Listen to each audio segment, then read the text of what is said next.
হয়, বিহু পালেহি, প্ৰস্তুতি খুব সুন্দৰ চলিছে। আমাৰ এসপ্তাহমানৰ আগৰ পৰাই প্ৰস্তুতি চলি আছে। যিহেতু মাঘৰ বিহুটো আমাৰ ভোগালী হয়, গতিকে ভোগৰ বিহু যিহেতু আমি সকলো ধৰণৰ পিঠা-পনা আমি প্ৰস্তুত কৰিছোঁ।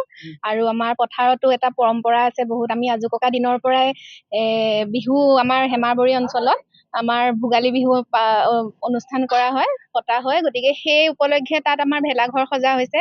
আৰু সেই ভেলাঘৰতো আমাৰ যি পিঠা-পনা আমি এয়া বনাইছোঁ, তালোকো নিয়া হ'ব। তাত যিখিনি অতিথি আহে, তাত আমি এই পিঠা-পনাৰে আমি আপ্যায়নো জনাম। আৰু আমি যিটো আমাৰ ফূৰ্তি লাগে মিলি-জুলি, হয়তো চাগে ঘৰৰ চাৰিবেৰৰ মাজত এই পৰিৱেশটো আমি নাপাওঁ। সেইকাৰণে এই হেমাৰবৰী গাঁৱৰ আমি বোৱাৰী হওক, ছোৱালী হওক, আমি সকলোৱে মিলি এনেকৈ পিঠা-পনা আমি থলুৱা খাদ্যখিনি প্ৰস্তুত কৰোঁ।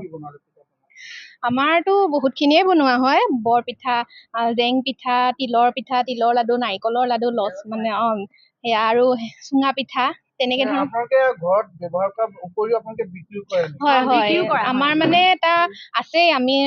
আমাৰ যিখিনি মহিলা দেখিছে, আমি এইটো ব্যৱসায়িক ভিত্তিও লৈছোঁ। আমি অফ চিজনতো, এইটোৱে নহয় যে আমি অকল ভোগালী বিহু আহিছে আমি অকল বিহুতেই প্ৰস্তুত কৰোঁ। আমি অফ চিজনতো এইখিনি বনাওঁ।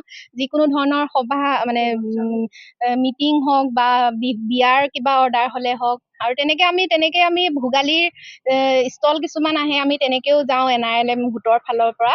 আমাৰ তেনেকে ভাল লাগে মুঠতে। আমি গোটেই বছৰটো পিঠা বনাওঁ বুলি ক'লেও মানে মিছা নহয়।